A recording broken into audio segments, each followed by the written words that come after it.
Hello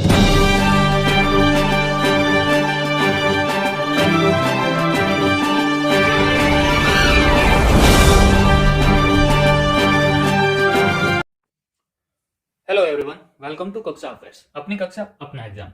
आज है 10 दिसंबर 2021 और 10 दिसंबर 2021 के हम उन 10 मोस्ट इंपोर्टेंट क्वेश्चन के बारे में डिस्कस करेंगे जो कि हमारे करंट अफेयर से रिलेटेड होंगे। अगर आप इस चैनल पर नए हो तो इस चैनल को सब्सक्राइब जरूर करें और अपने स्टडी ग्रुप में और अपने दोस्तों के साथ शेयर जरूर करें ताकि ज़्यादा से ज़्यादा स्टूडेंट्स को है वो इस वीडियो लेक्चर का बेनिफिट मिल सके। चलते हैं पहले क्वेश्चन की ओर। फर्स्ट क्वेश्चन है, किसके द्वारा ई सवारी इंडिया ई बस गठबंधन है वो लॉन्च किया गया है? ऑप्शन है महिला बाल विकास मंत्रालय, नीति आयोग, राष्ट्रीय महिला आयोग या फिर इनमें से कोई नहीं।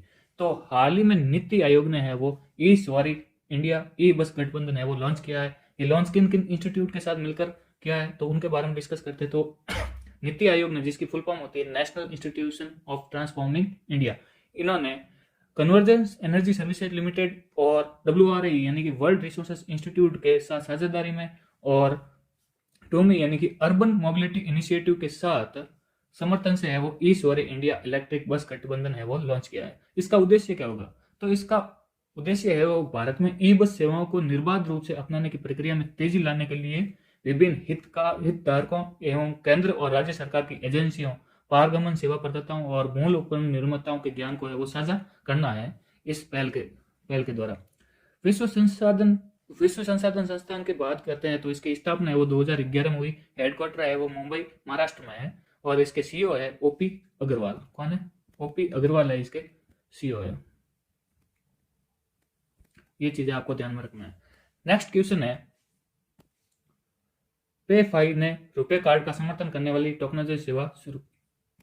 किसने है वो रुपए कार्ड का समर्थन करने वाली टोकनाइजेशन सेवा शुरू की है? तो हाल ही में पे5 ने है वो रुपए कार्ड का समर्थन करने वाली टोकनाइजेशन सेवा लॉन्च की है। ये किसके साथ की है? तो फ्री कॉमर्स का एक आर्टिफिशियल इंटेलिजेंस प्रोग्राम है जिसका पहला डिजिटल भुगतान प्लेटफॉर्म है पेफी। उन्होंने एनटीएस के लिए रुपए कार्ड के टोकनाइजेशन का समर्थन करने वाली पहली प्रमाणित टोकनाइजेशन की सेवा है वो बनाई है। फाइल पर टोकन संदर्भ यानी कि टोकन रेफरेंस ऑन फाइल संवेदनशील कार्ड धारक डेटा को बेहतरीन ढंग से उत्पन्न 16 अंकों की संख्या में बदल देता है, जिसे हम टोकन कहते हैं। ठीक है, तो जिसका उल्लंघन होने पर कोई सार्थक मूल्य नहीं होता है। एनपीसीआई की स्थापना की बात करते तो 2008 में स्थापना और इसका हेडक्वार्टर मुंबई में हुआ था और एमडी और सीईओ है दिलीप असबे। नेक्स्ट क्वेश्चन है, एशिया प्रशांत क्षेत्र में सबसे शक्तिशाली देश कौन सा है? ऑप्शन है जापान, संयुक्त राज्य अमेरिका, चीन, भारत।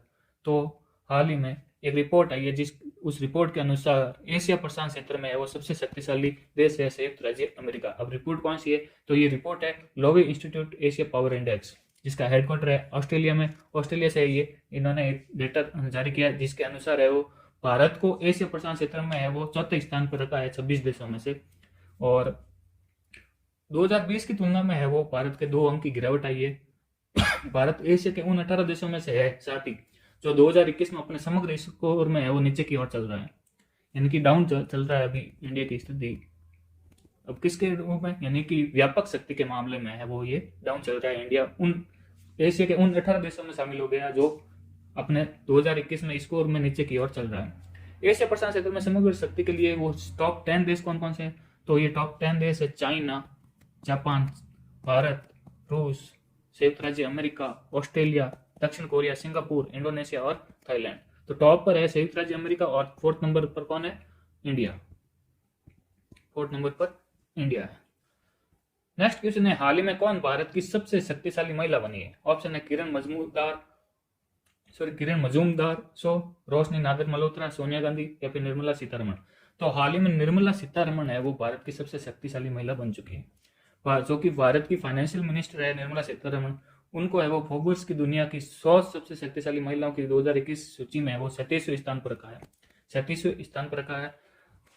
ये 3rd टाइम होगा जो कि निर्मला सीतारमण ने वो फोर्ब्स की दुनिया में है वो 100 शक्तिशाली महिलाओं में स्थान बनाया। इससे पहले बात करते हैं तो 2020 में है वो इसको स्थान मिला था 41वां और 2019 में है वो 34वें स्थान पर थी और 2021 में स्थान हो गया 37वां। तो ये चीजें आपको ध्यान रखना है।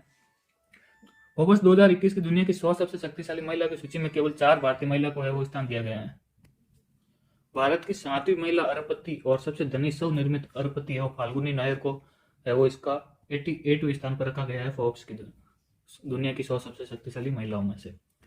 भारत की है वो अन्य महिलाएं देखते हैं तो SCL टेक्नोलॉजी की चेयरपर्सन है वो रोशनी नादर मल्होत्रा, उसको है वो 52वें स्थान पर रखा गया है। और बाइकॉन की कार्यकारी अध्यक्ष और संस्थापक किरण मजूमदार शो को है वो 72वें स्थान पर रखा गया है। तो ये टोटल 4 महिलाएं थी जो कि इस फोर्ब्स 100 की लिस्ट में थी। फोर्ब्स 100 की लिस्ट में टोटल इंडिया की 4 महिलाएं थी, जिनमें से निर्मला सीतारमण है वो सबसे सर्वाधिक शक्तिशाली है। सूची की मुख्य विशेषताएं बात करते हैं तो दुनिया की तीसरी सबसे अमीर महिला है मैकेंजी स्कॉट। सबसे अमीर महिला मैकेंजी स्कॉट है वो परोपकारी लेखक और अमेजन के संस्थापक जेफ बेजोस की पूर्व पत्नी थी, जिसको फोर्ब्स की 2021 की दुनिया की 100 सबसे शक्तिशाली महिलाओं में शीर्ष पर रही है। जिन्होंने निवर्तमान जर्मन चांसलर एंजेला मर्केल की जगह ली है, जिन्होंने 17 पूर्ण भर्ती सूचियों में 15 में से अधिक है वो शीर्ष स्थान पर हासिल किया। तो ये आपके पास है, इसको रीड आउट कर लीजिएगा। अगर मैं रीड आउट करने बैठा तो वीडियो है वो ज़्यादा लेंथ में चली जाएगी। चलते हैं नेक्स्ट क्वेश्चन के। नेक्स्ट क्वेश्चन है हाल ही में पद्मश्री पुरस्कार से सम्मानित नंद किशोर पृष्टि का निधन हो गया, उनका संबंध है। ऑप्शन है शिक्षक, कवि व उपन्यासकार, राजनेता या फिर मनोचिकित्सक।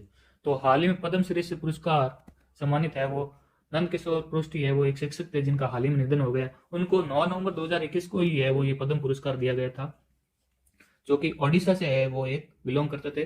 कहाँ से? ओडिशा से ये बिलोंग करते थे, जिनको हाल ही में है वो निधन हो गया। नेक्स्ट क्वेश्चन है फिक्की ने किसको अपना अध्यक्ष नियुक्त किया है? ऑप्शन है संजीव मेहता, उदय शंकर, रचना रावत बिष्ट या फिर इनमें से कोई नहीं। तो हाल ही में फिक्की ने अपना अध्यक्ष नियुक्त किया है संजीव मेहता को। नेक्स्ट क्वेश्चन है ओलाफ स्कोल्ज ने किस देश के नए चांसलर के रूप में शपथ ली है? ऑप्शन है रूस, फ्रांस, जर्मन, अर्जेंटीना। तो हाल ही में ओलाफ स्कोल्ज ने है वो जर्मन देश के नए चांसलर के रूप में है वो शपथ ली है। नेक्स्ट क्वेश्चन है बीजिंग शीतकालीन ओलंपिक के राजनयिक बहिष्कार में कौन सा देश शामिल है? ऑप्शन है यूनाइटेड किंगडम, ऑस्ट्रेलिया, कनाडा या फिर उपरोक्त सभी।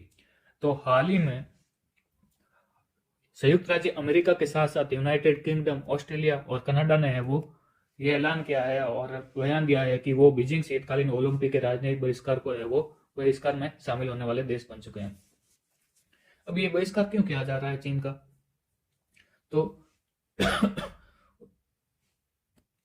2022 शीतकालीन ओलंपिक के बारे में डिस्कस करते हैं। तो ये शीतकालीन ओलंपिक एक आगामी अंतर्राष्ट्रीय शीतकालीन वो खेल आयोजन होगा जो कि आयोजित होगा 4 से 20 फरवरी 2022 तक। कहाँ से? 4 फरवरी से 20 फरवरी 2022 तक, जो कि चाइना के बीजिंग में होने वाला है। दक्षिण कोरिया में 2018 में शीतकालीन ओलंपिक और जापान में 2020 में ग्रीष्मकालीन ओलंपिक के बाद ये चाइना में पहला शीतकालीन ओलंपिक और साथ ही लगातार 3 ओलंपिक में से अंतिम होगा जो पूर्व एशिया में आयोजित किया जाना है। व्हाइट हाउस, ऑस्ट्रेलिया सरकार और यूके सरकार ने फरवरी में चीनी मानवाधिकारों के हनन के विरोध में, किसके विरोध में? मानवाधिकारों के हनन के विरोध में ये फैसला लिया है कि वो राजनयिक बहिष्कार की पुष्टि के बाद ये घोषणा कर देगा कि वो इसमें हिस्सा नहीं लेने वाले।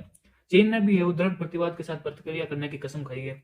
कनाडा, यूएस, ब्रिटेन और ऑस्ट्रेलिया के कूटनीतिक कदम उनके एथलीटों के खिलाफ में है वो प्रतिस्पर्धा करने की क्षमता को प्रभावित नहीं करेगा, ऐसा बयान दिया है इन देशों ने। तो ये चीज आपको ध्यान रखना है। नेक्स्ट क्वेश्चन है किस आईआईटी के वैज्ञानिक रूपेश गोयल ने यंग जियो स्पेशलिस्ट साइंटिस्ट पुरस्कार जीता है? ऑप्शन है रुड़की, दिल्ली, मुंबई, कानपुर। तो हाल ही में आईआईटी कानपुर के वैज्ञानिक रूपेश गोयल ने है वो यंग जियो स्पेशलिस्ट साइंटिस्ट का पुरस्कार जीता है। तो ये है रूपेश गोयल जिन्होंने हाल ही में यंग जियो स्पेशलिस्ट साइंटिस्ट पुरस्कार जीता है। नेक्स्ट क्वेश्चन है सार्क चार्टर दिवस 2021 कब मनाया गया है? ऑप्शन है 10 दिसंबर, 9 दिसंबर, 7 दिसंबर, 8 दिसंबर। तो हाल ही में 8 दिसंबर को है वो सार्क चार्टर दिवस 2021 मनाया गया। कल के क्वेश्चन थे जिनका आंसर आपको देना था। क्वेश्चन है पिसा की मीनार किस देश में अवस्थित है? तो इसका आंसर होगा आपका इटली में।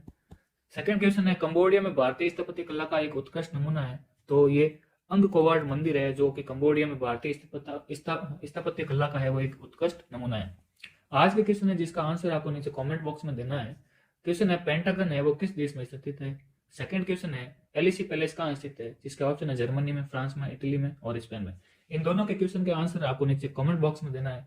तो आज के वीडियो के लिए बस इतना ही। आई होप आपको ये वीडियो पसंद आया होगा। अगर वीडियो पसंद आया है तो आप अपने दोस्तों के साथ और स्टडी ग्रुप में शेयर जरूर करें। मिलते हैं अगले वीडियो में, तब तक के लिए जय हिंद, जय भारत।